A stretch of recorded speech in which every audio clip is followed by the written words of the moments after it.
was your education background before going to France? I studied journalism at university. I went to City University.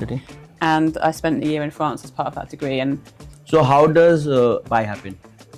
And which year did you pass out from City? PI was 2011. So I was working in the industry from like 99, I think I started.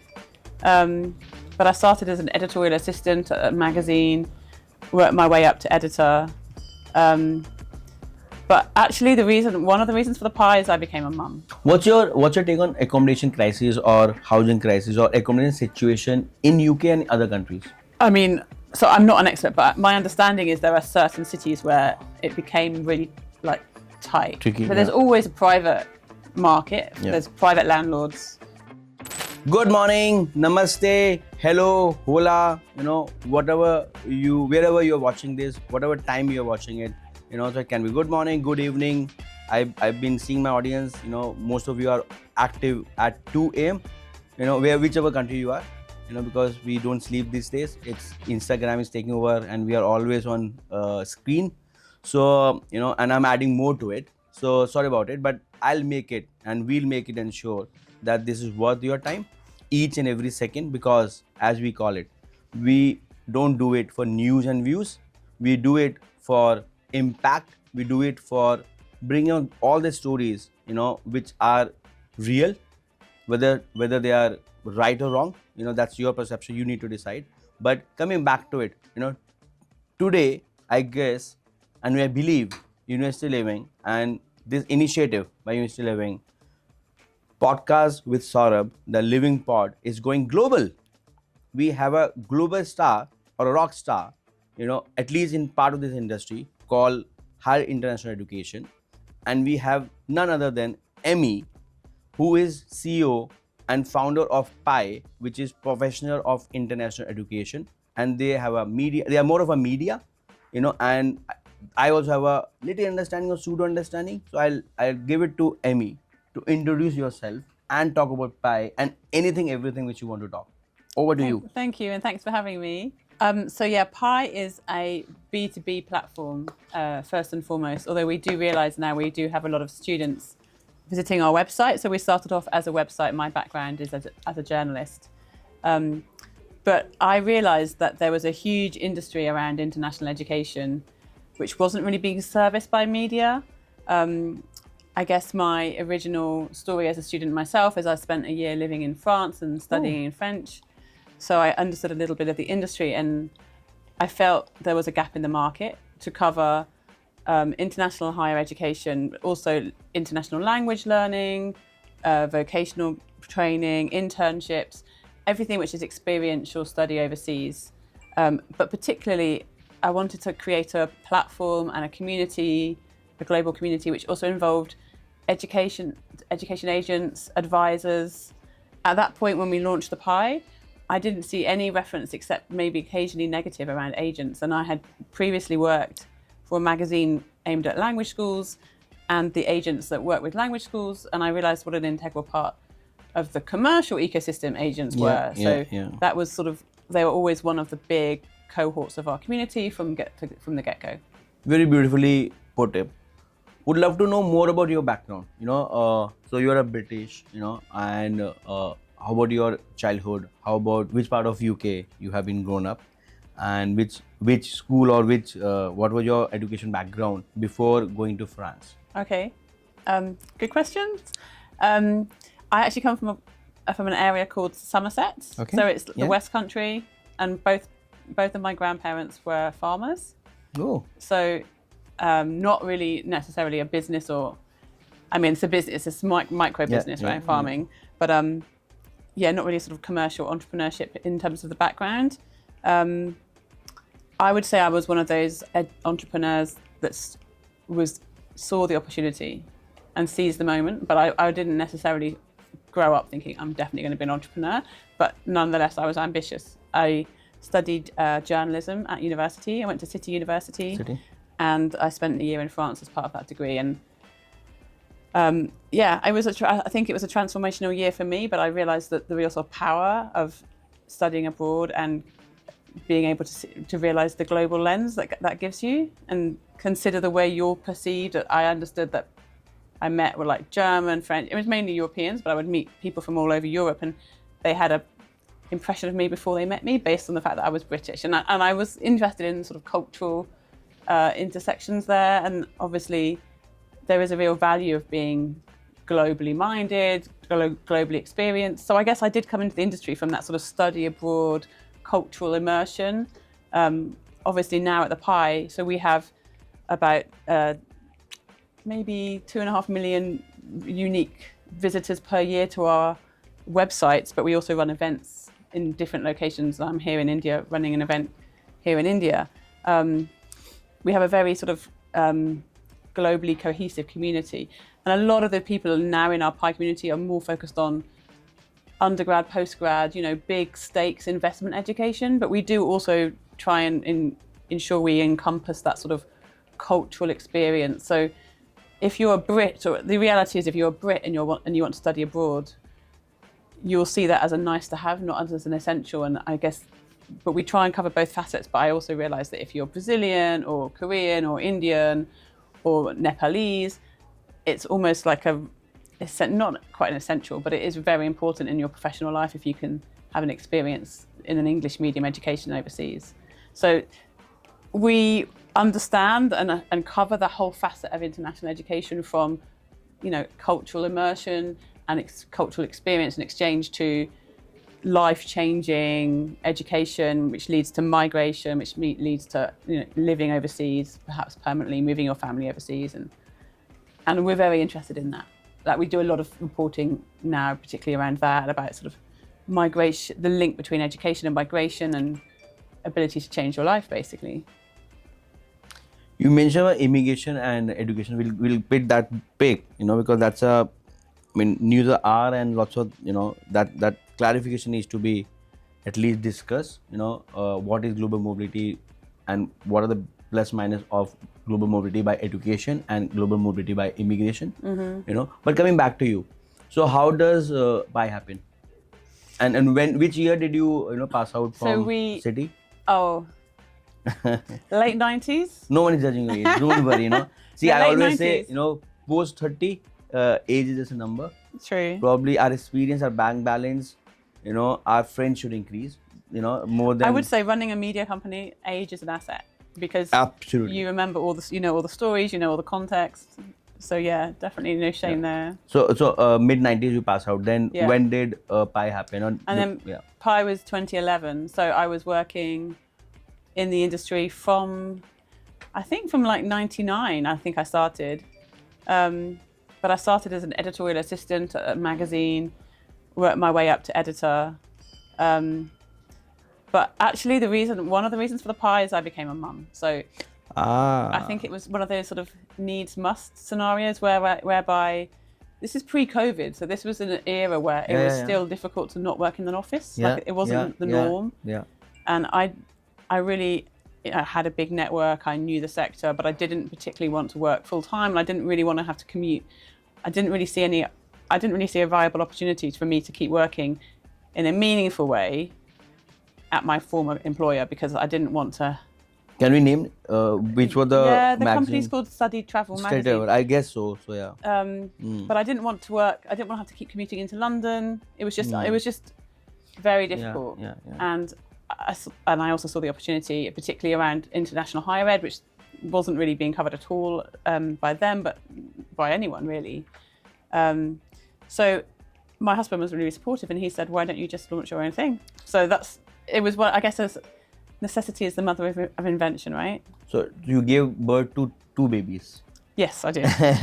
And actually, I didn't launch the Pi until I had my second. I think it's really hard to. You're building it up. It's like a third baby, right? The Pi. I think I wouldn't have been able.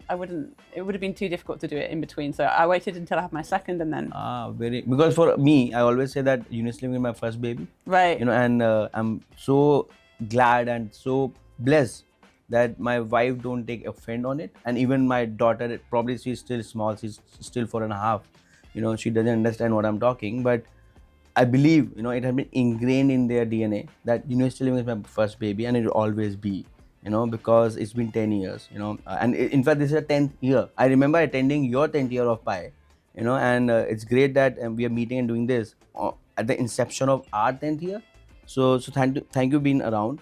So as you mentioned, you have seen the gap between international higher education, and you have moved from bottom to top in your previous organization. Yeah. And you've been journalist, Yeah. mostly people who are into editorial and as a media professional, when they move to start their own, it's been considered like there are few sectors: education, journalism, media, wherein if you talk commercial, you've been looked down, or at least you've been scanned. Did you face, and is that the reality or is my assumption?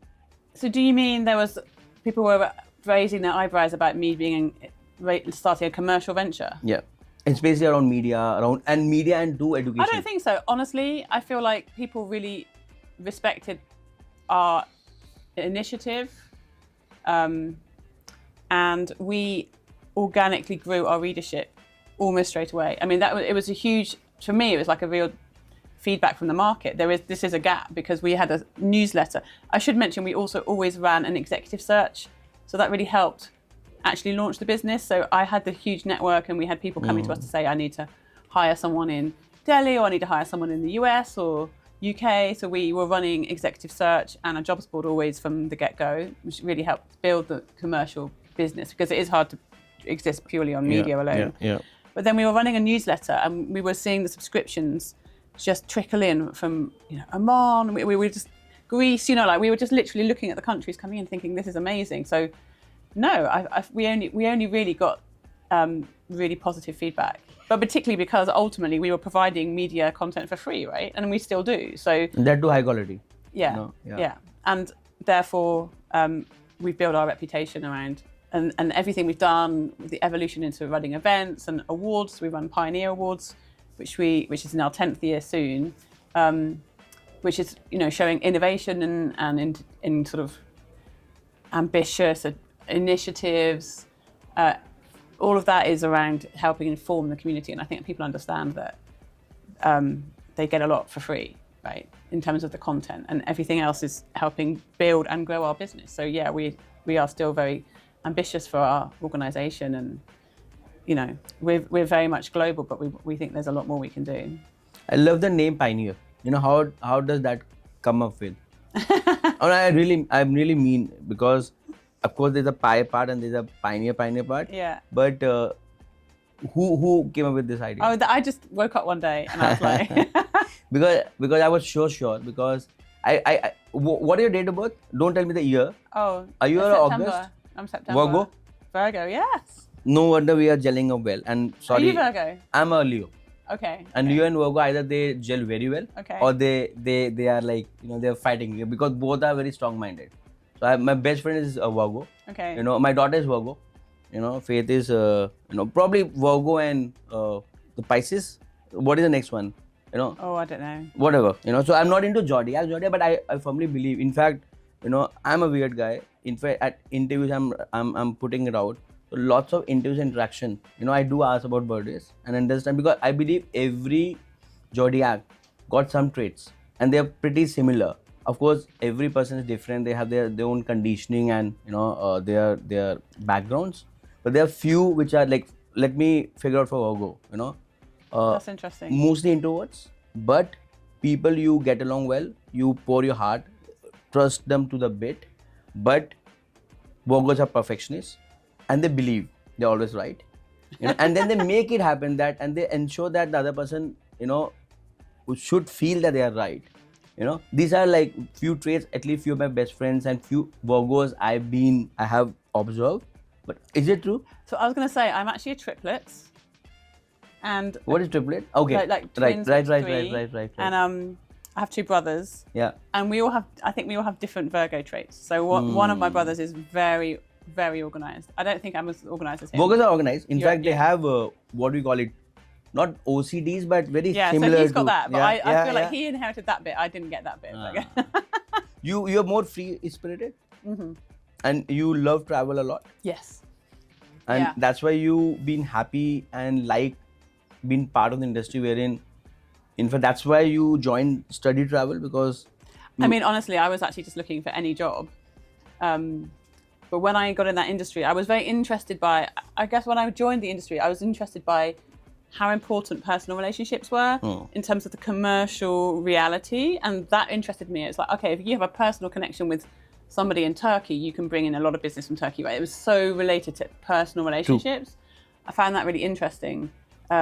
And then the travel, yeah, I don't really know where the love of travel comes from, but when I applied to university, I only applied for degrees with a year abroad. And just, yeah, love it. Love coming to Delhi's a new city for me. you coming for first time? Not to India, but to Delhi. But Delhi the first Yeah. time? And when I did just you wake arrive? up like, this is so cool. Like, When did you arrive? last night. And thank you so much, I mean, are you still foggy, jet lag? No. Yeah? Oh, You doesn't seem so. no. You don't feel absolutely, fine. Feel fine. in fact, I came 3 last night, and when I got to know you are coming from UK midnight, I'm like, okay, let's do it today itself. So thanks to the team, and thanks to you, like, I guess you woke up and you're here. I hope you had your coffee, breakfast. Yeah. What do you have on your breakfast in Delhi? So I actually had an omelette. That's boring. It's not very Indian, right? But I just thought for day one, take it plain. you have a big week coming in. Yeah. So yeah. What's there in your list? You came for an event. There's a pie event happening on 31st. One of the most sorted event. People are dying to attend it. I'm one of them. What's there on to-do list in Delhi? What you need to is anything which you have up your mind you want to try and explore and experience? I actually want to go to Taj Mahal. I mean, okay. one of the most beautiful buildings in the world, right? Yeah. You will love it, and I'm sure you will. And you will next time you're coming with your family. I can write it down on camera that you will come with your family. Because it's so beautiful, and probably you will miss your family going alone. Right. But it's like you're lucky. It's like what? It's like you're lucky. You're going for the first time, then probably scanning right, things. Right. So next time probably you will ensure that your family have best of the, and try to attend the go and see either in the morning. Yeah. Have your We're gonna go first really son. early. Yeah. Even I guess Dan was here with his wife, Dan Smith. Oh yeah. So I know that he been in Taj Mahal and you were talking. So he had a great experience. So you can, if you are friends with him, so you can also take notes with him. Okay. But it's the best thing is just 2 hours away, and it's a good road, so you can enjoy that trip. Coming back to more serious stuff, you seems very passionate. You are a journalist. You are a overseas torchbearer. You yourself is a student alumni, or I would say one of the study abroad product, if I say that way. People who are not able to study abroad, or probably have not able to travel outside their country, versus someone I call myself privileged. Someone like us who got privilege to go abroad. I went for my exchange program. I'm not even have gone for like more than 6 months when I went to Nottingham back in 2011. So there are lots of common in 2011, and that just changed my horizon. That just changed my personality like 360 degree. To our audience who are thinking about going abroad, or should they go abroad, should they not go abroad, what's your message for them? So my message is do it if you can, and I do understand. You're right. It's one of the reasons we actually launched the Pioneer Awards is to shine a light on. We've got a category called Championing Diversity, and there are a lot of initiatives and charities which really seek to help students through scholarships or funding. Sometimes it's a 2-week exchange, or it's an online experience to start with. But there are a lot of some universities, some private organisations which are dedicated to trying to help students have an experience, whether even if that's very short term. I would say is transformational. It is transformational to see yourself through a global lens, and also just to realise, I guess, the scale of global opportunity. Ultimately, I'm sure you're the same, but I love the fact that I can land in Delhi or Australia or Thailand, Vietnam, and I know people, right? It's a networked community Absolutely. of business individuals, and everyone gets on with everyone. I mean, it's easy to do business globally once you realise, but it's also a privilege to be globally experienced. So someone says, "Oh, have you been to New York?" "Oh yeah," and that takes, but It's shape your personality. yeah. I mean, the other day, I'm sorry, I'm interrupting here, but the other day, so now we are expanding to like more into Southeast Asia, more into MENA, right? And I have a habit, whenever I sit with my team, I open the map, right? Start with basics. Okay, this is the capital. These are 3-4 cities. This that, and I was wondering that day that wish when we were in our school and studying those boring geography classes, someone would have told that this will be helpful this way. Yeah. At least I would have been so serious and more interested than just mugging it up and just throwing it, getting numbers. Is Yeah. the same education system exists in UK at least at school level? I think it's possibly slightly different from. I mean, in India, I guess I imagine, I don't know, but I imagine you grow up as an Indian and you're aware that this is like the powerhouse of the future workforce, right? This is where a third of the world's workforce is going to come from. So maybe as an Indian, you're aware of that. It's got tech backbone. Like there's certain things that you probably are aware that India is known for. As a Brit, you grow up and you have this sense of history, right? Like, and colonialism, which is not always good, but you have this history, and you're sort of imbued with the sense of the Brits went here, the Brits went there, and it's almost there's a risk that there could be a level of complacency around being British and the fact that everyone speaks English. So I'm really passionate as well about British kids or going abroad. Like for my kids, I'm like, you have to study abroad. So I think that, but whereas if you're a young Indian, it's about realizing your real potential, right? Like transforming your life. And I think as a Brit, it's really important, but you are still, it might not transform your life in the same way, but it's very important to be like globally humble, I guess. And I just think it's important, but I think there's probably a different reason why you might be inspired or motivated to go abroad. But I think it's really important. I think the moment you leave your home country, you just see yourself as in a completely different light. And not even home country. I always say, because see, we are a voucher for study abroad, so we will be biased, right? But I tell everyone that even if you get a chance to go from your home city to a city 200 kilometers away, just grab it, because you become independent. Your horizon expanded. You have more set of friends and network. Because I'm a product. If I would have been in my hometown Meerut, probably I will be comfortable. Which is your hometown? It's Meerut.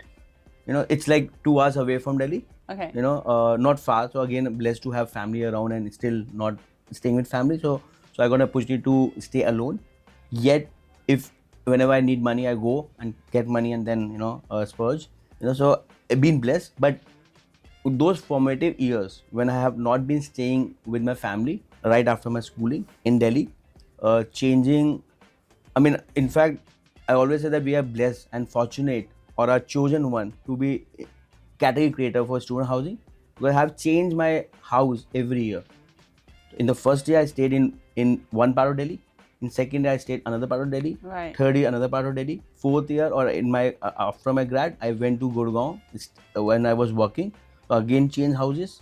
At least I have in last 20 years, I have changed like at least 15 houses. Wow. And got an opportunity to stay in India. We call Basati, which is like a very humble room, and also in penthouses. Right. In Liverpool Street Station, in New York Manhattans, and staying alone, staying with friends. In fact, my co-founder Mayank, me and Mayank are being roommates, and in India, Where? In India. In India, Right. So me and Mayank, so I went to Nottingham for my exchange program 2011. I came back, completed my masters, got my I got into banking. I'm a banker. Right. And did my masters. But once I went to Nottingham, so lots of my friends, family start reaching out to me about their accommodation. What did you do? And I mean, I'm short of my words. I was so stupid. I went to Nottingham without booking any accommodation. Really? And no one told me. I didn't ask. Right? And I landed at NTU campus. I'm like, where do I stay? They're like, what do you mean? I'm like, I'm coming to your university. There must be some provision. I was that naive and stupid, right? Very, very, helpful, and I still, lots of thank you to in the university. They have given me 2 nights arrangement Right. on campus. Right. But it was January. There was no duvet. There was no pillow. I'm still at 2021, tender age. Travel first time, right? Goosebumps. Still, I'm getting goosebumps, and I have must have thought 1,000 times what I'm doing here, why I'm here, right? But being Indian and probably coming from a background wherein perseverance is our virtue, so stick around. Stayed in a hotel for 1.5 months, and that too in 2011, paying that pound what around 82, Right. not 112. But those 6 months have changed. Like I was independent, staying in India away from my family, but the moment I stayed and went through navigate this, I was a different person altogether. Yeah. I think that's the point. The point is study abroad can be hard, right? People don't always talk about that part, Yeah, but I think yeah. it's ultimately it gives you resilience. Absolutely. And Absolutely. I know I've been in conferences, or we've hosted conferences in the US where there's an expectation that in the US it should be made easy for American students, and then there are people pushing back, rightly so, saying you have to be out of your comfort zone. That's part of the learning experience. Yeah. And for me, it was having to navigate in French. So I had learned French at school, but I hadn't spoke it really for 2 years. I'd been 2 years at university, and then I landed in France.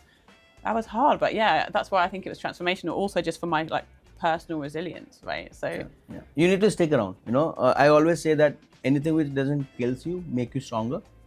for me, yeah, and just going back to the language thing, and I think that's why I'm also passionate about this industry. I understood what it's like to be seen as an immigrant, I guess, like with an accent. I remember being in a shop and the little kid was going, Maman, elle a un accent. He was like looking at me like, So she's true. a foreigner.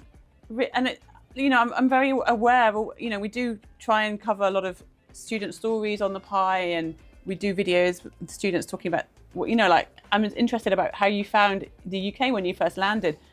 It is a difficult experience, and I guess I still feel connected to that journey, right? Totally. I mean, I guess we can do this for hours, and I'm wary of your time, and it's a Monday or probably a weekday. But thank you for your time, and I'll continue. I'm not saying that I'm wrapping up. I'm enjoying it. I know whenever you feel bored, let me know. But I'm sure our audience is loving it. So coming back to there's a very very interesting aspect you touch upon.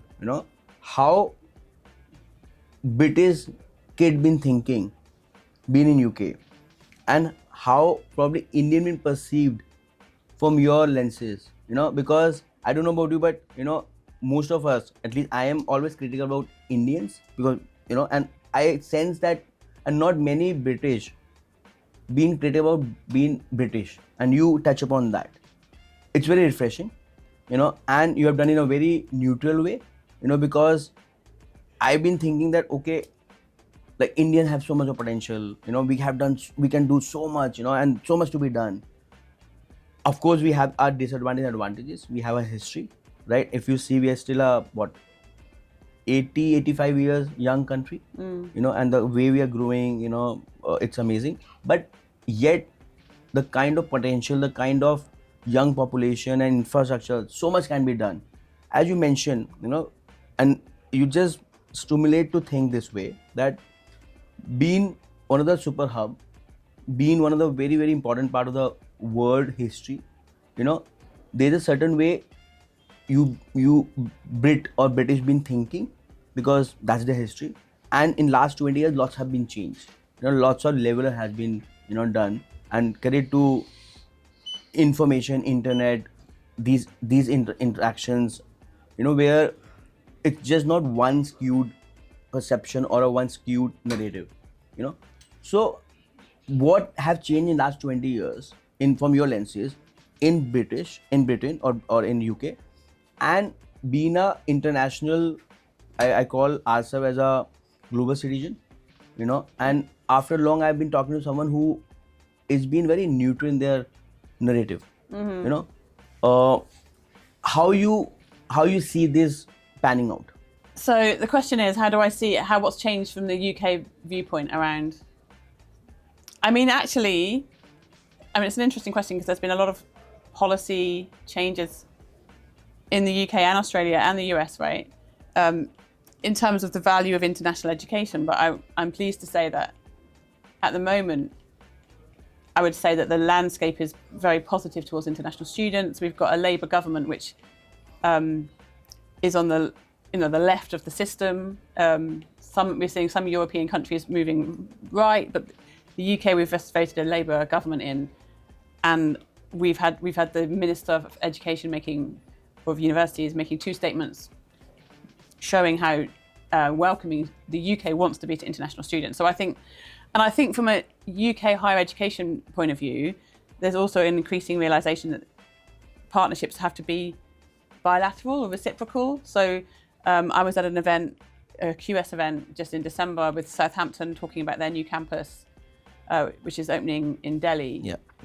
And they were making the point that they expect British students from Southampton to come. They want research to be impactful in India, but the UK can get involved in a very sort of bilateral way in terms of building partnerships. So that's what our event is about here in Delhi. It's about how is higher education going to be working with Indian universities, particularly under NEP, right? And what are the opportunities there? Yeah. And I would say definitely there's a sort of political mindset around reciprocal relationships, whereas before, particularly with India, I would say India was seen as a recruitment market.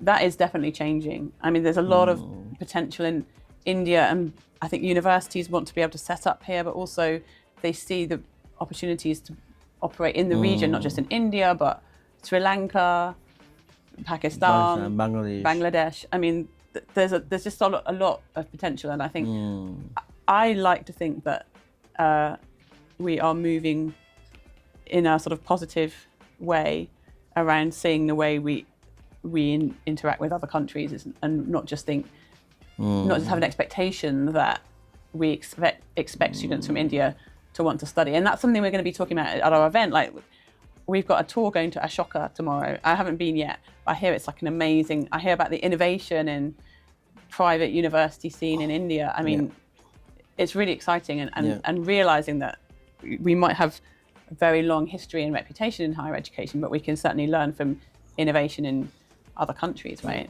Yeah, they say that India being the super hub for universities education years back, like Takshils, and like the original university education has been started in India. At least this is what they say. Right. But I mean, it's a very refreshing point you mentioned, that it's just not one-sided, and it will definitely make ties more stronger. And also,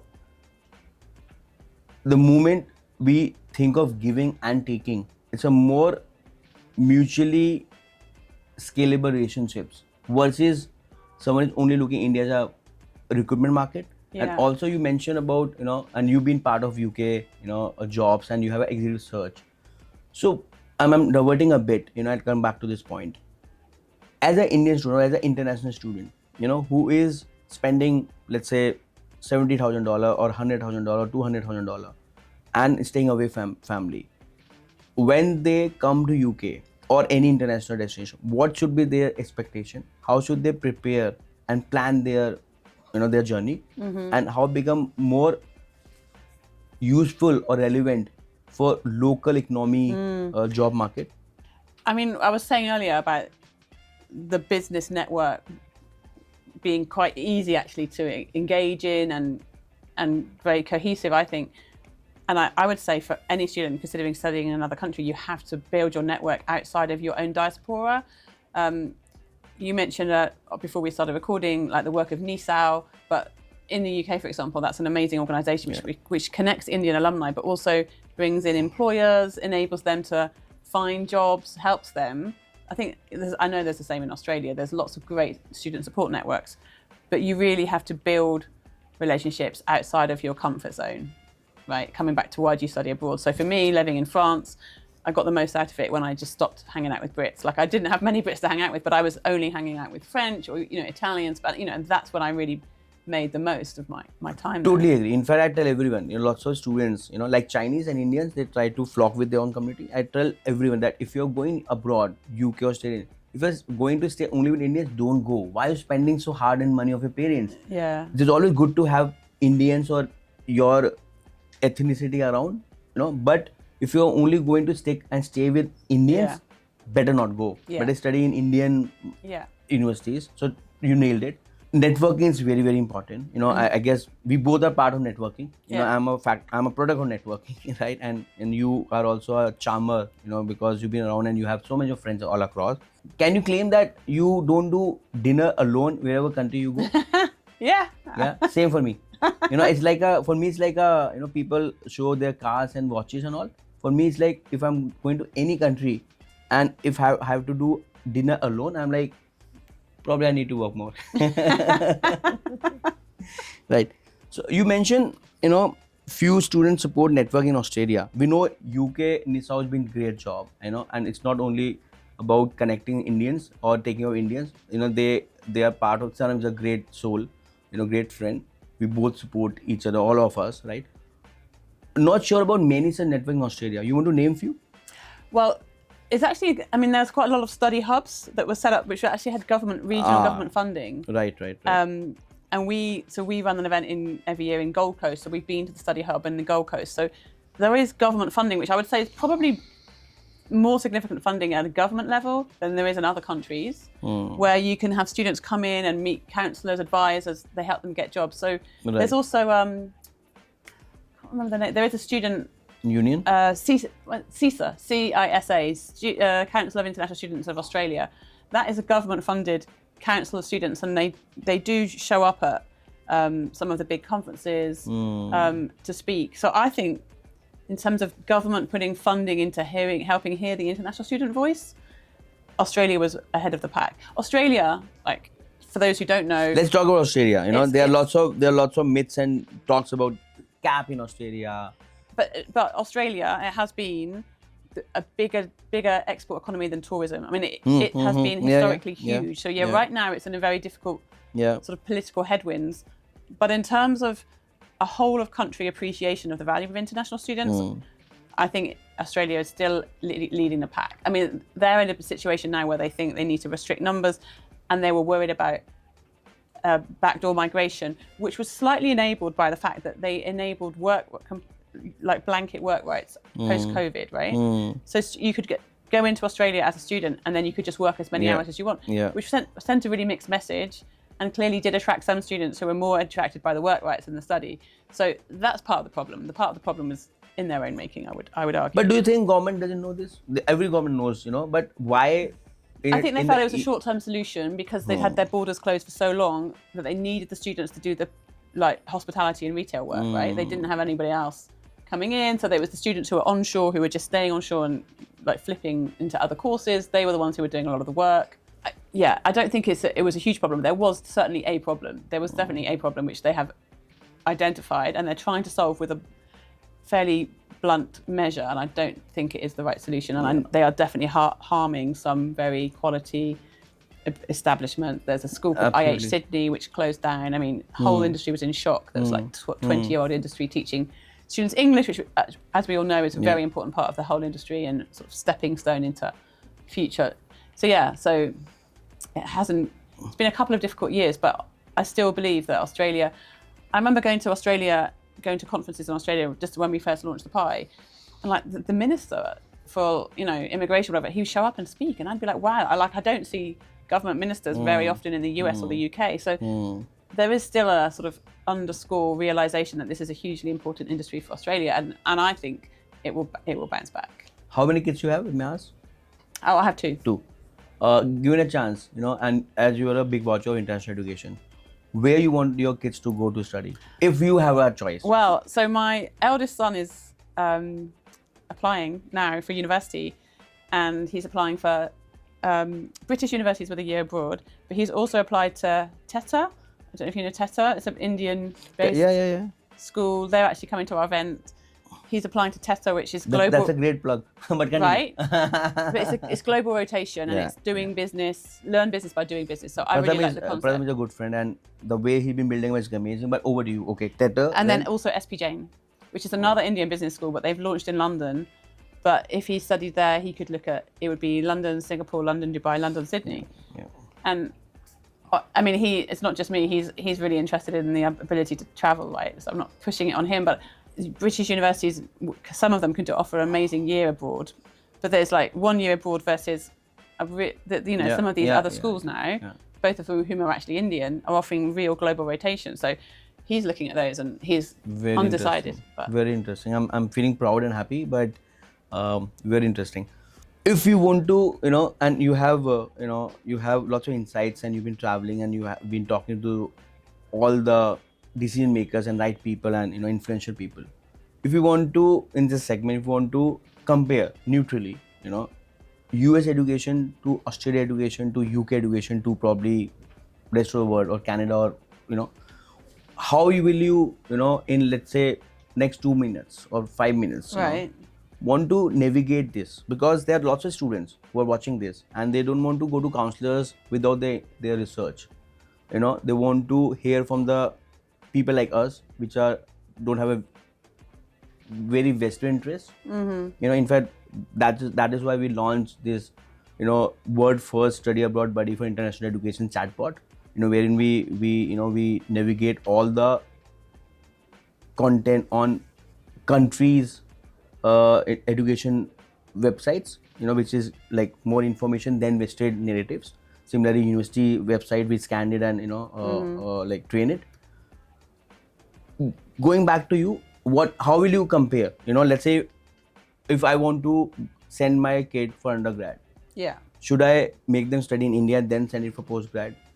Or if I have privileged one and I am very clear, I want my daughter to be an Australian citizen, should we send it for undergrad or postgrad, right? And US always been a US dreams, but in this year when lots of things have reboot, lots of governments have changed, lots of narrative have been changed. Someone who is looking to study in next 3 years, next year, how should they plan?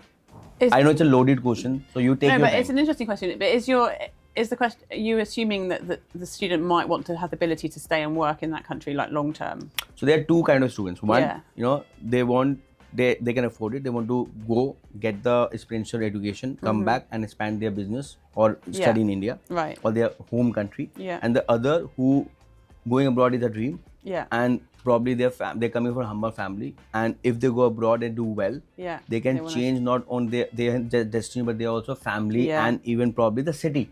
Yeah. So how for these two students, cohorts? So for the first one who's just looking at, I want an experience abroad, we shouldn't underlook the other countries such as France, Germany. I mean, Germany is cheap, right? Like Germany is very, very affordable in terms of some of the opportunities. But there is language barrier, and there is a bit of, if I use this word, not racism, but bit of cold and inward looking. Okay, that's interesting. I mean, you probably would know that more than me.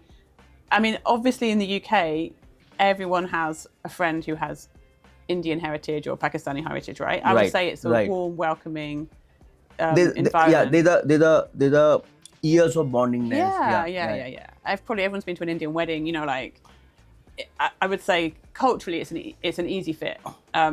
So I can talk about, I mean, we've got Campus France speaking at our event. France are trying hard to welcome more students. Canada, it does really well, I think, in trying to really work on the employability of students. But there's also been a bit of a backlash in the headlines. But I would say, I still think some of the colleges in Canada do really well in terms of really trying to understand employability needs and plugging that in from the get-go. The US is a huge market. The thing about the US is it's so big. It's about working out which institution is a good fit, which states. I mean, some universities have got something like, I think NYU has something like 50,000 international, right? Some universities are like 25, 30% international, some would be 1 or 2%. I would suggest that it depends on how bold and how bold you want to be and how resilient you want to learn to be, right? In terms of which institution you go to. Australia, I still think, and New Zealand, I think New Zealand is a great country, small, lots of opportunity. And Australia is still, if anyone hasn't been there, like, it's an amazing country. It's an amazing country. It seems you want to move to Australia. It seems my brother lived there for a long time. Yeah. And also, it's because it seems, I'm assuming that you're an outdoor person. Yeah. So probably that's why you like Australia. It's very, I mean, in terms of the climate and the lifestyle, it's an outdoor lifestyle. If you like being outside a lot, it is a great country. It's a great, and UK. So I was on the verge to move to UK. I have a Canada PR, right? And Australia is what I was thinking. But for me, not moving, when I decided, if I move to Canada, it will be like one-sided. If I move to Australia, probably I can manage till UK, but will be very tough to manage US living in Australia. That's where the UK location is superpower. Oh yeah, 100%, right? 100%. But again, I'm a sun guy. I need sun. I was on the verge to move to UK, and I'm like, a bit gloomy, it became depressing. I love London to the bit, but probably 2 weeks. 15th day, I was like, I need to go back. I need to go back to my friends and that food, and I'm a global citizen. So, it's not about I need Indian food, but you've been traveling, the comfort of your home is your home, So coming back the same question. So like you have, like your son has been applying to Indian institutes, which is more global. Yeah. Right? What about your second kid? Yeah. We haven't got that far. But if you want to decide, or you want to suggest, not even decide, you want to give suggestions, giving so much of information. I mean, so for my second son, he's very sporty, very interested in sport. He plays football. I was wondering about, we've got a couple of new universities. One's called UCFB, one's called UA92, set up by Gary Neville, who was a well-known footballer. But I'm interested in disruptive approaches to education, I guess. I mean, I'm also interested, I think there's still a lot of really good, classic universities, and a lot of the classic universities are trying to innovate too and have incubators on campus, etc. But yeah, I wonder whether he might look at something which is looking at a particular profession, such as sports management, and tying that up with a degree. But we'll see. He's younger. He's not even done GCSEs yet. Great. You've been media professional, and you've been taking interviews. How it feel that you're the other side of the table, and anything you want to ask me or us. I wanted to ask you what you thought when you first got into the UK. So there was butterfly in the stomach. I believe that was the first flight I have taken internationally, first time alone. So there are lots of nerves. There are lots of excitement. So it was a nervous excitement. And the fact that I did great job to me that I have not booked my accommodation. So there were even more uncertainty. But there were more excitement than nervousness, and the country been very, very nice to me. Got very good friends, friends for life. Going back to memory lane, I believe one of the best 6 months I had of my life. Overall, it changed my personality. I used to stammer. Did you? I used to be introvert. Now no one can say that I'm introvert and I'm a hard and hard sales guy. But my first job was into operations back in, Right. So all these things probably have happened because I got an opportunity to go abroad. Right. Especially in UK. Wow. So yeah. But the stammer, when did that wasn't linked to being in the UK? No. So when I stammer, I don't know if you still pick it up. So there are a couple of words I don't say right. It's in Hindi, we say it sa, s. So I used to say sa as like sha. There are a couple of words, Okay. or is it called lips? Yeah, lisp. Yeah. So I used to lisp. I still have a couple of words, but it was in my school. I used to be like, I'm very good one-on-one. But so my public speaking, and now of course people are invited for a speaker, but don't have a flight stage or stage fright, but definitely it's not natural. Right. And as a person, I am more spontaneous. If you give me a script and say rehearse, I'm like, I would go and see there. But because now there's no scare, and I always say that it's all about your substance. If you have the content, if it's natural, if now anyone can make us talk about education, we can get up at 2 and talk. Because it's not just we are ready, because we've been eating, breathing, and listening the same stuff. So lots of insights. In fact, the reason one of this podcast is also same, that how can I learn from better people, or probably people who are more evolved, Right. And blessed to to be in this position. Another question I would have is, how much are you capturing the student sentiment? Like you mentioned, maybe some people find it maybe harder in Germany, but how are you capturing that from all the students? So when like me and my organization, so I'm very much on the ground, and we are very clear that what part of the ecosystem we're playing. We don't want to be the bigger the ecosystem. We don't want to be a poster boy of ecosystem, right? We're pretty happy with our little den. But the part is, we get around 8 to 9 million visitors on our website all across the globe. from not only from India but around 160 nationality. So there are lots of data we are sitting, lots of analysis we've been been shown. So we get to know probably the trends probably 2 years earlier. Because there are two kind of people who are coming on our website. One which is going and they need, it's a transactional. The other which they're thinking, what is the cost of, so we have a cost of living calculator. So people are using cost of living calculator to understand, okay, if they're going to Germany versus they're going to France. So these, we get some trends, some patterns. And then we also speak a lot to students. Till date, I don't shy away to, in fact, I talk to students a lot. Someone who obsessed with student experience, and we do make mistakes, because hospitality, accommodation experience is very tricky. Though we are all tech, but there is, I always say that tech without human touch is waste. Yeah. Tech should be enablement.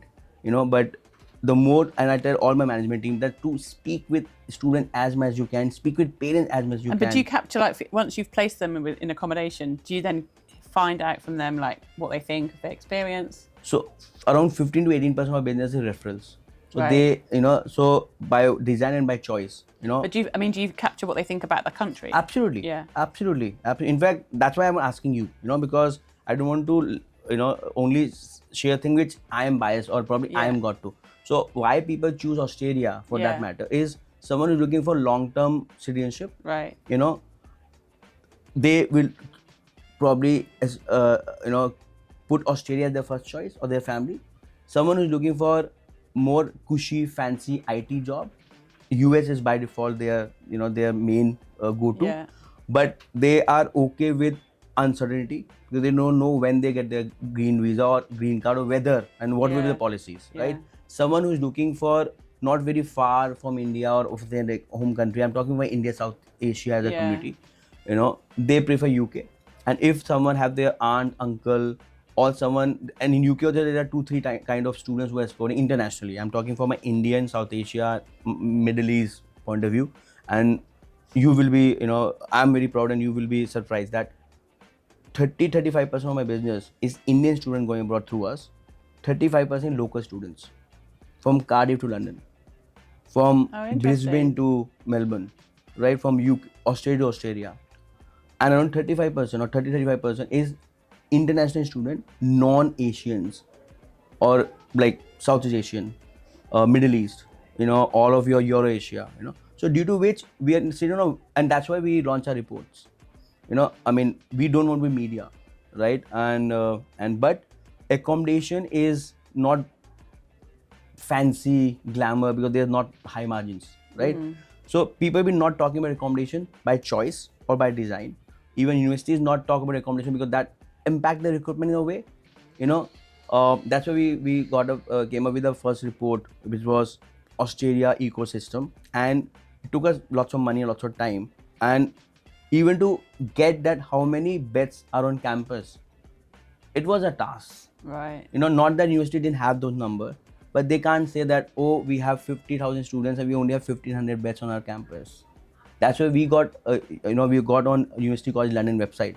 So it took me some time, but the last point was, okay, they were like, oh, we have lots of rooms, and they do, right? And I'm like, how many rooms? 5,000. How many students? 55,000.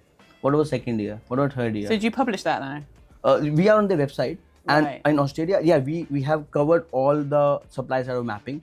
So how many beds? So there are 42 universities in Australia. Just take a wild guess. How many beds on campus? All 42 universities. Like an average? Give me like total. Total? Yeah. So there are 1.5 million students who are in Australia. Okay. 1.1 is local domestic. 4,500 is international, out of which around 50,000-60,000 from India. Right. Right. There are 42 universities. Right. Only eight cities, if I call it. Across those 42 universities, how many beds total they have? Just give it a wild guess. 50,000? Yeah. So 54,000. Okay. Right. So imagine for 4,500 international students and Yeah. even local students from Yeah, different. yeah. So that how, I'm not saying that there's no accommodation. No one stay on the road. But there's a lot more private yeah. People need to be aware. Yeah, yeah. I mean, I'm the right product, no? Like I went and no one told, I didn't ask, right? Because accommodation, everyone feel that it will be taken care. Yeah. Right. And yeah. as you mentioned that it's about the culture, it's about the people you're staying. You don't get your soulmates, your roommates, your business partners in classes. You get in dorms. Yeah, that's very true. Right. That's very My true. co-founder and me are roommates. Right. I went to UK and I had an experience. I came back like, Mayank, book your accommodation upfront, early as possible. He did listen to me, but he ended up booking I won't say a shady, but a private apartments with a cool couple, where he paid everything upfront. Right. Get breakfast in the 7 in the morning, dinner 5 in the evening. Right. International students don't eat dinner 5. Yes? So these are all real stories, and we Yeah. want these stories to be out and not to book through us. But can they start early? Can they look beyond university halls? Any which way university don't have enough accommodation, right? Yeah. So that's why we came up with the report. That's why this podcast. We want people to talk about accommodation. Yeah. But if I only talk about accommodation, it will be very, very transactional and Yeah. also to a level how much you can talk the same thing. Yeah. And so we thought, okay, let's cover the full horizon, and then we can probably plug in accommodation and the real stories. Not that no one is staying on road. So people who say that there's a housing crisis, there's no housing crisis. It's just that you are starting late. It's just that you've not been reading and probably connecting with the right people. But there are so many students who get their accommodation on their own. So, but start early, look beyond university halls, and have the right expectation. If they still go to Australian or probably go to Deakin and believe that they will get a accommodation $200 or a AUD, it's a wrong expectation. If they come to London and they're looking that they will get in central London next to Cass University within 250-300 pounds a week, a single ensuite, it's a wrong expectation, right? So these are the things we need to talk, and that's where we've been doing all this. And do you think sometimes students choose the city based on the affordability? Absolutely. Yeah. So students feel choose basis, and I keep asking this question. I will probably thanks for highlighting. Country, city, course, or university, course, country, city. What permutation combination you should go by? And lots of guests have covered this. What's your take on this? There are students who choose. They're very clear that they want to go to that country. Then they choose the country. Then they do go by what their interest is, and then they choose their city based on affordability, based on their probably friends, family around, or how far it's from their hometown. Like I was shocked, and it was very interesting. In fact, lots of students from Southeast Asia, especially from Thailand, Myanmar, they choose Perth because it's the same time zone. Oh, really? I was thinking that Perth is expensive, so Yeah, lots yeah, of international students must not be choosing Perth. But because Perth is the same time zone, Right. so Myanmar, Bhutan, lots of Indonesian been choosing Perth. Yeah, that's Right? interesting. So yeah, this is my. But what do you think? Because you get so much of student stories, and you've been talking to so many people. If someone is listening to us and they want to choose or decide as per country, course, university, skill, like finances, how should one go about, or what do you suggest?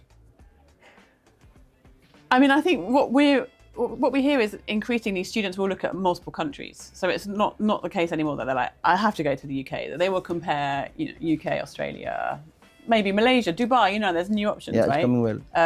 And then course, but also affordability.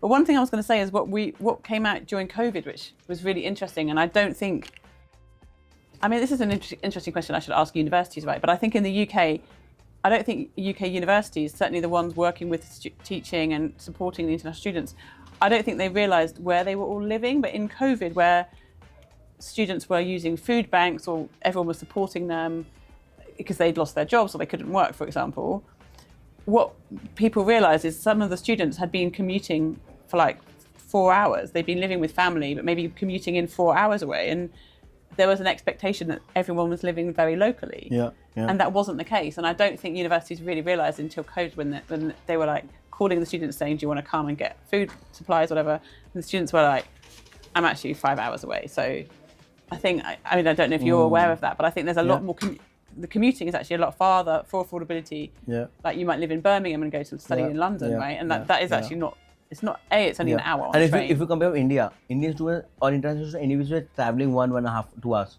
Right. If someone is living in Bombay, Yeah. 1.5 hours drive is like breeze. Yeah. And in UK you can. And in the UK, people are surprised. Yeah. They're like, "Oh my god, they're coming from Birmingham," but it's like, but it's just 2 hours, yeah, right? Yeah. So, over to you. yeah. No, so I think there's a lot more commuting, or being okay with commuting from international students than maybe universities expect, because they're used to British students living very like locally to the university. So, yeah. What's your take on accommodation crisis or housing crisis or accommodation situation in UK and other countries? I mean, so I'm not an expert, but my understanding is there are certain cities where it became really like tight. Tricky, But there's always a private market. Yeah. There's private landlords. There's even host families. I don't know if anyone ever. We're doing that. Right. There's Yeah, always yeah. opportunities, but there were certain cities where, I mean, the worst was in the Netherlands, and that was really interesting because there was like a government. It's like it makes you realise if you have a government level strategy around we want to have this many international students, you have to work backwards and think about accommodation, and that hadn't really happened. Did And, that. I mean, there were crazy stories at one point about students having to use like, sports halls. They were putting them up. People were sleeping in their cars. A lot of British students, same as you, a lot of British students were just going to the Netherlands and thinking, I'll just sort something out. Yeah. Right? Yeah. And then getting there and there was like nothing. So that's probably the worst case that we heard about was... There was a very famous story. It been covered by BBC or some media or news, electronic news, I would say. There was someone who was studying Vancouver, but he was traveling from Toronto or Montreal. But it's easier for him to travel than stay in Vancouver. This was like 2 years back. Did you come across that? No. I'll send you the clip, right? And same, within Netherlands, same thing. You absolutely nailed it. That I guess Japan is doing very well in that ways. Because they realize that their international, they need to get more international students to cover their domestic population decrease, and that's where they've been inviting lots of universities and sending lots of universities in India or in Asia. They are hiring lots of people from Nepal. So and they have Is figured that a out big market, India to Japan? it's coming better.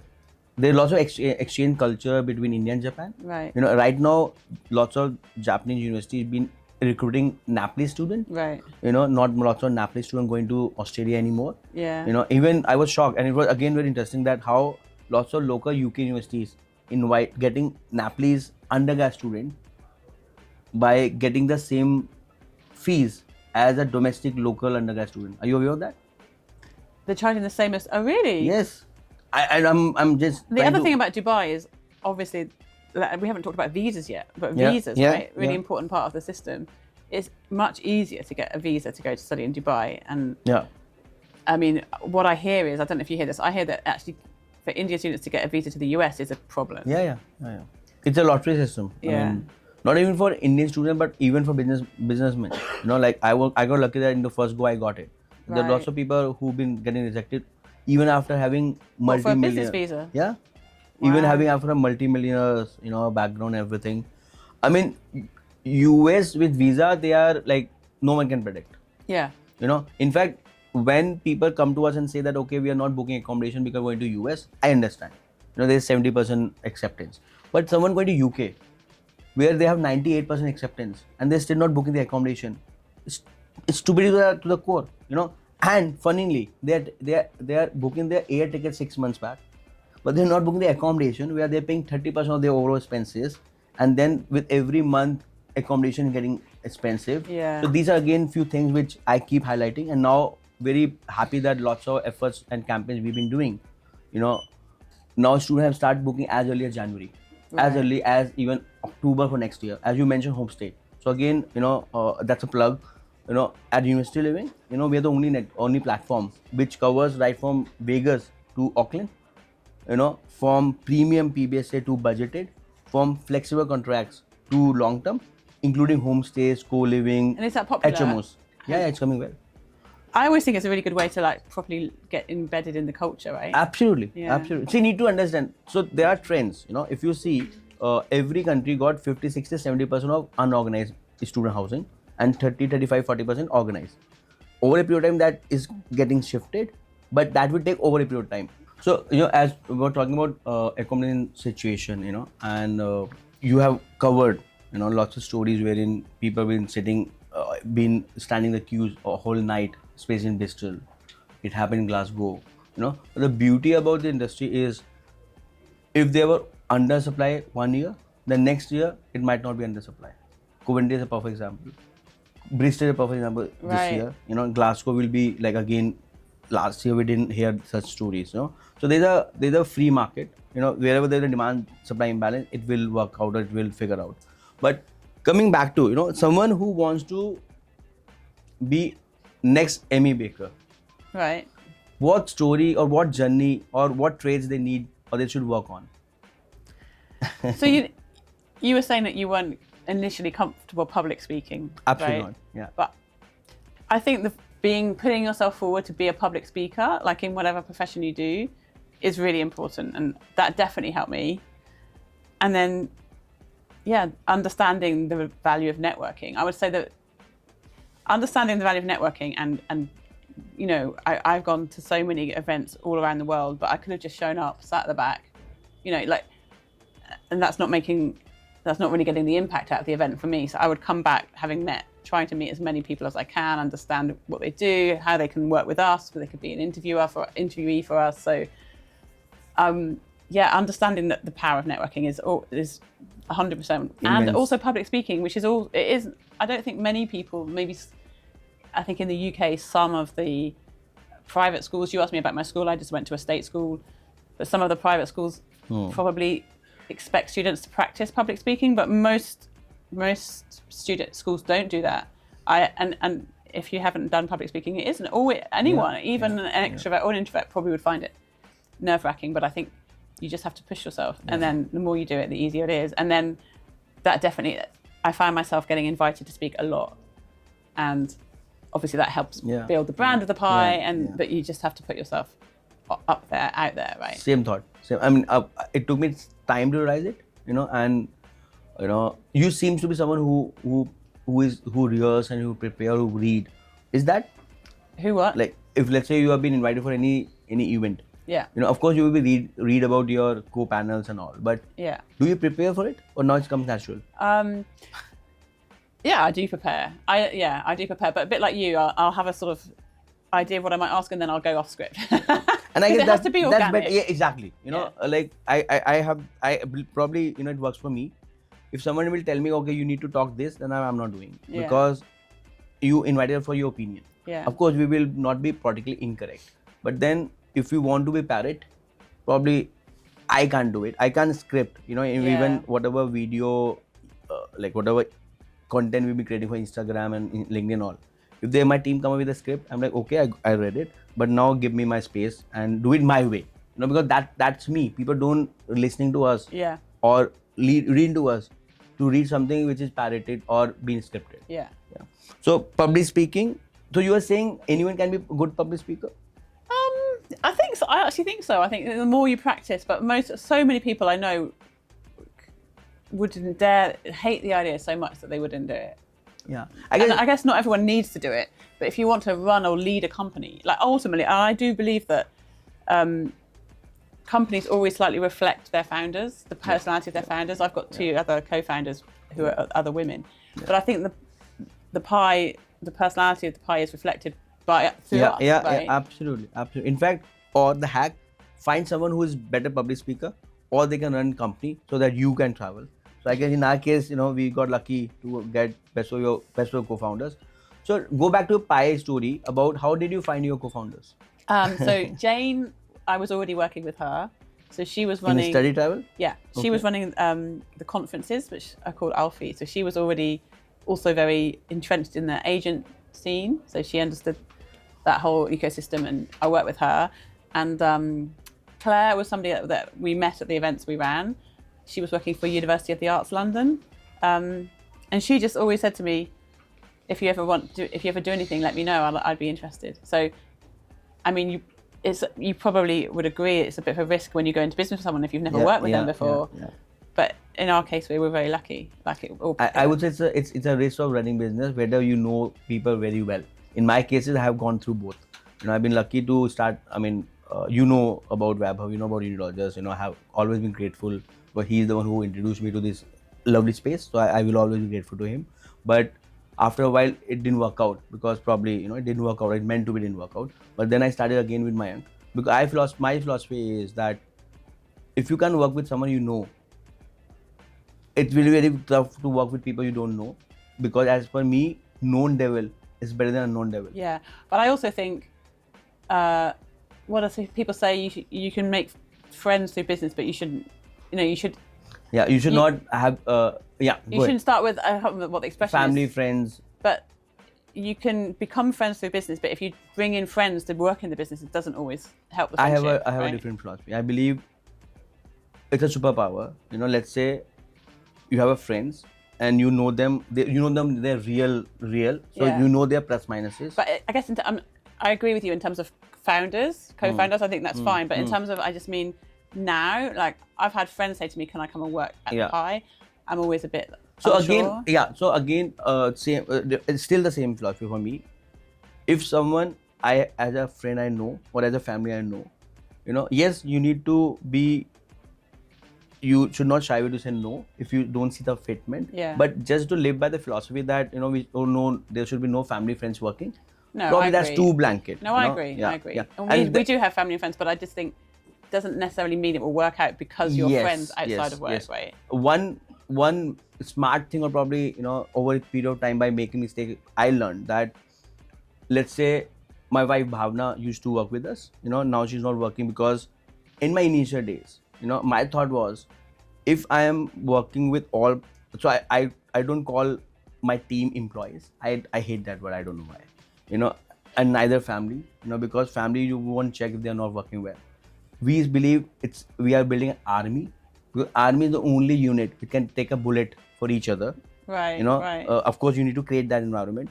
But during those stages, so the way I used to treat with my founding team members, I used to treat the same my wife, and in fact I've been more conscious that I don't want that other to feel that. Right. Yeah. So and from her point of view, it was fine because you're like, in fact I used to be more polite and easy with my founding team than my wife, because I believe wife should understand, Yeah. I don't want to be fake to you. Yeah. Or more careful to you. But over a period of time now, my elder brother works for University Living. The smart thing is he doesn't report to me. So if you maintain that, I guess you can work with anyone. And with friends, you have a superpower. You know them more naturally. Yeah. Their plus minuses. Yeah. And if you can see the fitment and with the right expectation, so far it's working well for us. So yeah. So yes, going back to your story, so that's how you found your co-founder. Yeah. So how's your journey? So you started in 2011. Yeah. And now we are sitting at 25. It's 14 years. Yes. I'm sure it's not a roller coaster for you. How was it? No, actually, what was actually good for our business, I would say, is COVID. Believe it or not, because I agree. Same for us. Really. Same for us. We not only survived, we thrived. We grew 3x in COVID. Over to you. Yeah. Well, we actually moved into running webinars, which we had not done before, because everybody was at home, nobody could travel, and running webinars and seeing the delegate list was like, wow, like you'd literally have amazing different profiles from all around the world, and you'd be like, this is so powerful. And then obviously a lot of our clients ended up spending a lot more money with us because they also realized that we could convene either small, like private roundtables or big webinars, but there was a lot we could do online. And then post-COVID, when everyone, because this is a networked industry and everyone wants to meet in person too, right? But then we realized that really enabled us to move into events. So we were already running the Pioneer Awards, but it was really post-COVID that we launched Pi Live in London, Australia, the US, and now India. Tell me more about Pi Live. So it's all about building your network and your knowledge, essentially. So it's about doing business, but it's not a sort of speed dating environment. We have a lot of conferences, we have workshops, but we really want them to be interactive and engaged conferences. So it's not just lots and lots of panel presentations. We have a lot of workshops, roundtables, and this year in London, for example, we're having a new demo stage, which we call Power Up, where anyone, because there are companies which have products, maybe tech products, which are hard to explain just by having a booth in an exhibition hall. You need to really demo. So we've got this year we'll have people wearing headphones, and everyone can actually watch the demos to understand the product. So it's very much of an interactive event, because we realized that ultimately the reason people want to come is they want to meet everyone else and they want to connect and they want to learn, but they also want to connect. So they're sort of very much interactive conferences, which is focused on networking.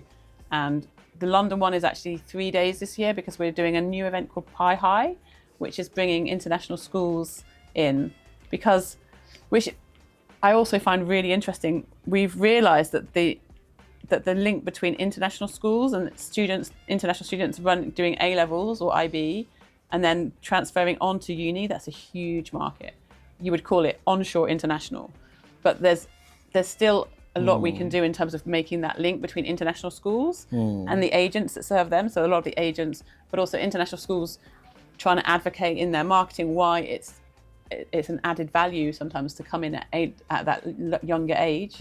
It's easier to transfer in, and you have 2 years of embedded cultural knowledge already. So there's a huge onshore market there. And we're going to be doing more in that international school space. Very interesting. So I'm sold to Pi Life. Why I didn't plant it, but I know lots of education partners and institutions and universities been watching globally Indian. I have attended once. Totally it was worth it. Unfortunately, been traveling so much, couldn't able to get a chance to attend more of it. But that couple of events I attended, and I mean it, not trying to, because she's around. It's basically, was it 10th year? That's why it was special, or most of the events like that? We decided, it's actually Claire, one of my business partners, who said we should celebrate 10 years. And I was like, should we? Is it just like grandstanding? Look at us. But then I'm so glad we did. We all. The reason I was glad we did is because we all invited our parents, our partners, and our children. You celebrated. And it was really emotional. Like, we had a standing ovation, actually, which, I mean, I'm obviously jet lagged, but it makes me feel emotional. But we had a standing ovation from the room because we're three women and mums who built the business around our kids. But the reason it was really moving is because our children were like, they were looking around the room and they were like, oh, so you do actually have a cool job. So you also... They got to see what we do. Yeah, Yeah. I mean, obviously my children are a bit older now, they have a better understanding, but this was, I don't know, 4 years ago, like my youngest was maybe 11. It's only just really like dawning on him what I do, So So you got more validation and more support from your family. They're finally like, okay. Like when it was more like the visual we had like 400 people in the room or something, and they were like, oh, and they all know who you are, That's what, in Hindi, in India we call ghar ki murgi dal barabar. That means, I try to just paraphrase, Home's butter chicken is like a lentil. I don't know if I have done a good job. So there's a phrase in India like ghar ki murgi dal barabar. So I don't know how it call it in English, that phrase. But if I just want to translate, and sorry if I'm making a fool out of myself, but it's okay. Like Home's best cooked pizza is like, it's not been, it's taken for granted. Right. I don't know if I, Right. Yeah. Right. But you got I know the what you point. mean. Sorry, probably find out what it called and I did it. But yeah. So being a founder, being an entrepreneur, in this very impactful, lovely higher education international market, what do you have learned? What works, what doesn't work, where one should draw a line, how far they can stretch it, because there's a team which you need to pay, and there's a team. I think so. For me, I think it's okay to be commercial, and I think we're a much bigger commercial organization than we were. I think at the beginning we were literally like, can we run a company that enables us to work from home around our kids? But now we're like, no, we're a global, multi-million-pound business, and we have huge ambitions, and perhaps it took us a bit longer because we're women. I don't know. But people appreciate, respect what we do, and they love our events, and they see the innovation, they appreciate the ambition, and I think be unabashed about your commercial intent, because as long as you always have integrity about how you do that, I think people respect that. And it's all about creating value. Like people are ready to pay. It's about creating value, and then at times people get to, for that matter, us, right? We've been talking that let's do something, let's do some way, but probably we also been frugal, and we also been more like watchful about things. So even I'm always sold. You know, like I guess we are very similar. You know, I always say that God, you know, they have their own cohorts. You know, they build people and then send in a batches, right? So we are in that same batch. But absolutely, you know, if till the time you are creating value, you know, it's all good. Yeah. Right. Yeah.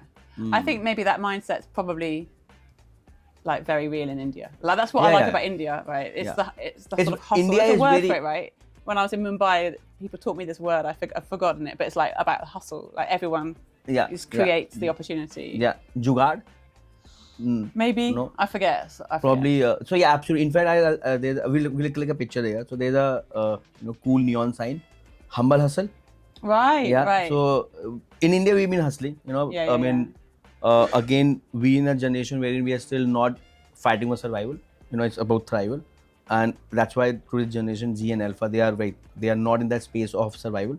Hence, they are more vocal and more smart, and you know they have more information. Yeah. Our parents come from a background where it's more survival. That's why we have only seen them work very hard. So I call it that this is a great generation wherein we have a context of our parents who been value for money. Yeah. Yeah. And the new generation who been like spending $1,000 for Coldplay conferences or I mean play gigs, conferences, yeah. play. Yeah. So it's an amazing time. So probably the last segment, right?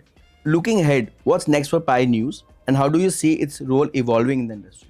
So I mentioned Pi High. We're going to be definitely doing more with independent schools, international schools. What's interesting about that sector is all of these policy headwinds we've discussed around government saying we might want a cap. That's always at higher ed level. It's never at school level. And there's a huge demand, particularly in MENA, you know, Dubai. I understand there's a need for more international schools to move to the market just to sort of service the population there. So we're definitely going to be doing more in the K-12, like top end of K-12 space. And I think we're going to be doing more events, maybe in some other new markets. We're talking about doing something perhaps in Ireland, because Ireland is another great destination. And very sadly, unlike the UK, which is the sad part, Ireland's in the EU, right? So you can graduate in Ireland, and if you end up staying in Ireland, then you can access ultimately potentially EU residency. So that's really exciting. You want to promote or you want to, like encourage for a new referendum? Yeah. Oh, yeah, 100%. How does that happen? I mean, I have to say, so when David Cameron said this is part of my election pledges, we're going to have a referendum, I remember saying to people, like, for that reason alone, although there were others, but for that reason alone, I would not vote for that party. But because he was complacent, he just was sure that nobody he was just would trying vote. to get a tick. Yeah, he was like, I'll placate the people in the far right of my party, but it won't happen. Like, no one thought it would happen. I mean, there's been books written about this, but you know, even Boris Johnson didn't think it would happen, right? He was just making a play because it was like a bit of fun with his old, you know, Oxford or Cambridge like fellow student. I don't think a lot of people in power didn't think it would happen, right? It's very interesting how it happened, but yeah, I mean, I don't think it was a good thing for the country. I think most people now, I do know, not many, but I know a couple of people who did vote for Brexit, and they were like, if I had known what I had known now, I wouldn't have voted. So I don't think it's been a tragedy, but I think it's been a shame. Why most of the governments in Europe and even most of the countries are getting more right and nationalism? Oh my God, that's the big question, Why right? is happening? I don't have the answer to that. I understand. You know, media professional and. No, but it's a really good. It's like it's the question of the moment, right? It's the question of today, but I don't know. I don't really know. I mean, there's a fear. Is it short-term, myopic look of leaders? Well, okay. So one reason is because your average sort of low to middle earner feels poorer. Ukraine war, but not just that, financial crisis, you know, long time to recover. So if people feel poorer, and not everyone does, but some people do in terms of real value, we see that in the US, right? US economy is strong, but you still have people in the US saying, I don't. Then it's a lazy and false assumption to blame migrants. But for governments, it's a quick win. It's like, guys, vote for us because we're, it's not the right answer. I had arguments with somebody I knew in England, proving to them that we are richer as an economy for migrants. They all, absolutely. Migrants don't come in and they're not only claim getting benefits. They come in and work. Like, they're that's why also they're not there. getting just money. They are getting so much of soft power, culture differences, which is so important for, again, if British not been getting international students, their way of thinking will be what they've been reading. 100%. But that's why I'm really pleased that our current government is very responsive and realistic around how valuable international students are. But to answer your bigger question, like why is the world in many countries tipping right? It's because it's an easy it's one of the reasons you can make yourself appeal to voters who have possibly never studied abroad, right? Or probably they are less aware, less informed. Yeah, like if you've just lived in your hometown and maybe travelled, very not as it's easy to say that must be true. That must be true, right? It's shame that and it's across, not in India, not in UK, across. When political parties and leaders, become myopic, and I understand, like as a entrepreneurs, we need to survive today, and we need to also think about 300 years down the line, and it's not easy because if you need to achieve those 30 years goal, you need to survive for tomorrow. You need to take some decisions which are myopic, but it will make you survive. Then only you can probably, I know it's a very loaded question and probably you can discuss. It's a really good question. But I think if you are, well, I don't want to generalize, but I just think it's a lazy blame game if you're appealing to voters who say they'll be tougher on immigration, therefore I'll be richer. That is nonsensical as an argument. It's other way around. It's counterintuitive. Any suggestion to a company like us, which is probably still young, doing something which we believe is like it's a need-based product and like people need to talk more about, people need to educate, get more about.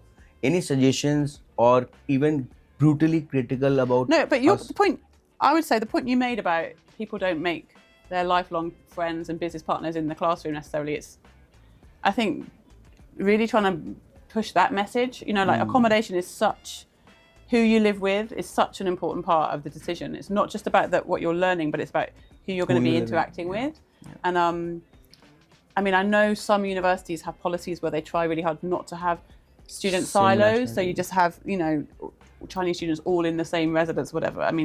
Some universities have got different policies, but I know some are very dynamic around how they do that. But I think really trying to lean into that, trying to help your clients build a new, fresh community. There's quite a lot of companies who are doing work to help students connect before they get in the country. And we have a community. I'm sure you do that. We do. So in a way, we are like also matrimony or matchmakers. In fact, so many of our students have got married. Really? I got invited. I have their cards. And we in fact, that was very touching. The other day, someone asking what are the few of the things which is like you've been touched about in the industry. People sending their marriages invitation. That's cool. They're sending sweets. They're sending watches. Because see, by virtue of this industry, have worked or accommodated who's of the industry. Bollywood stars, industries. So like got that network and connects. But that's very moving. If I go to Mumbai or to Chennai or to Delhi, there are always few students who come and meet, and that's where I also get lots of insights that okay, you have come back, right? Now what are you doing? How does that shape your change? How you are adding more value to your business like your family business, So it's so empowering, and I totally feel blessed that part of the industry which is impactful. There's lots of money to be made in the right way, but only thing you need is to be around, more long-term thinker, and yes, don't burn bridges. I was telling you, I don't want any enemies. I want more friends, and that's why by nature we are very collaborative. Yes, it takes more time, as you mentioned. We would have also been chase those valuations and investment. We do have investors. We keep looking funds, but we don't announce funds because we believe as an entrepreneur, I mean, raising funds, raising debt, I mean, you should be celebrating profits. You should be celebrating, creating more jobs, more impactful jobs. But again, unfortunately, startup media, and it's all across, if you are not raised lots of funds, you're not successful. Right. We are okay with it. We want to be around, we don't want to be unicorn, we are cockroaches. And we're happy being cockroaches. Fun part, right? And let's do a rapid fire question and get to know more about you. Your favorite food? Oh. It's rapid fire. Okay. Lasagna. Okay. Try Indian street food. Probably you Okay. change few of Okay. your favorite, right? Okay. Are you a tactical or strategic? You a hustler or strategic, I would say? Oh, I think I'm a bit of both, but I definitely come up with the ideas, and then I've got Claire and Jane who really help make it happen. So I think it's really, you need someone who's got the vision to say, like, let's do this. I was like, let's do something in Mumbai. That was last year. But then you need people to make it happen. And I have a really good detail-orientated, operational focused team. I definitely couldn't do it without. Totally with you. Same. I guess we are the idea people. Yeah. We're taking a shower like, oh, let's do it. And then we're like, will it been done? And that's where our team comes into picture. Yeah, yeah. Right. Mountains or beaches? Very cliche, but yeah. Beaches. Beaches. I like Australia, right?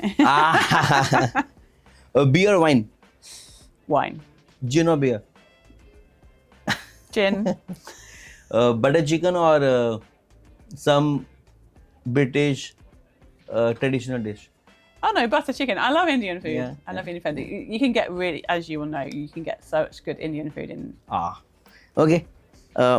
If you have to launch a new pie initiative tomorrow and no budget constraints, what would it be?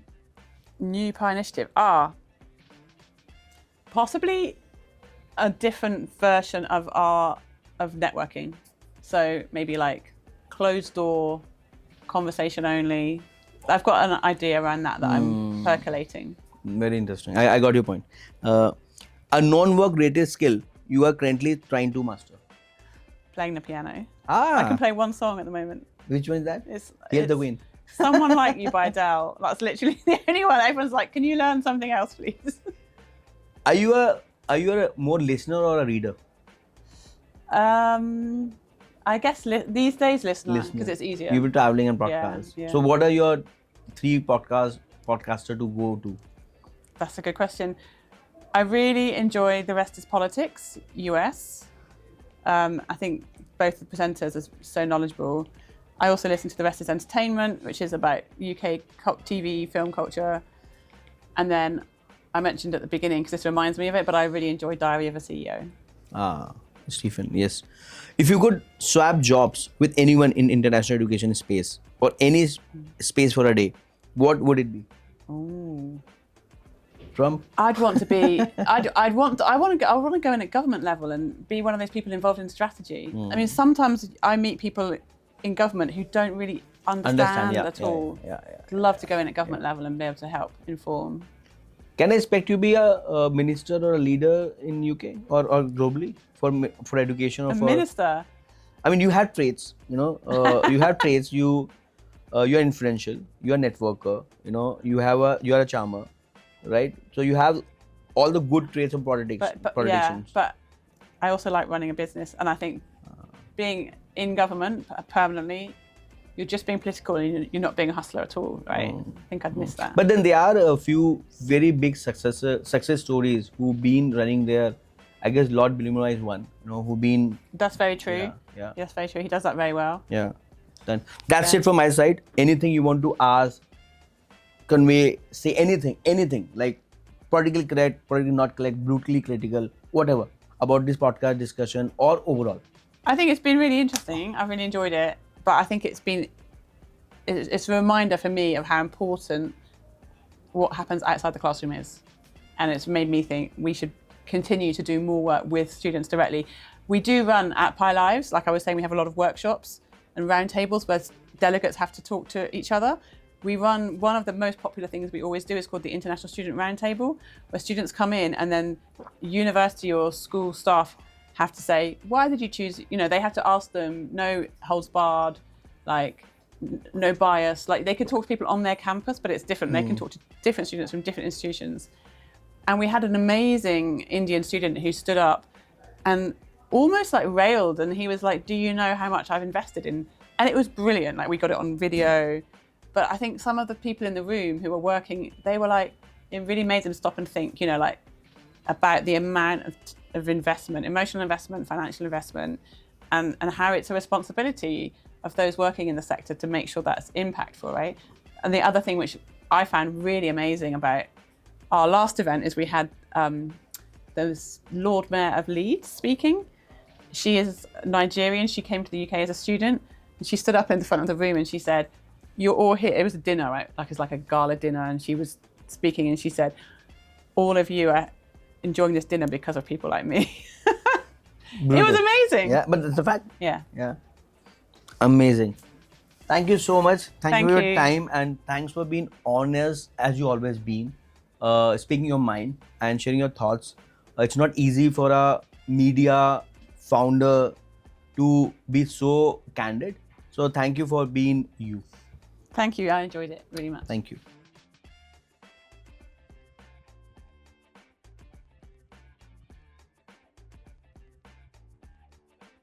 I've been learning a lot. Good to see, good to get the validation. Because I believe networking is important. Wearing your brand on your sleeves is too important in today's era. And if you are authentic and genuine, you don't need to plan. You don't need to prepare. Just be yourself, right? And to all the audience, I always say, we're not doing for news and views. We're not doing it for making money out of it. My main business is doing well. All great. Thank you to all the stakeholders. So if you believe, there's some good things, please do share with your friends, anyone who's looking to go abroad or who have gone abroad, anyone who's looking to make a career in media, in higher education space. There's too much to ponder and think about and work about. So go about it. Thank you so much, and look forward to see you in the next episode. Thank you.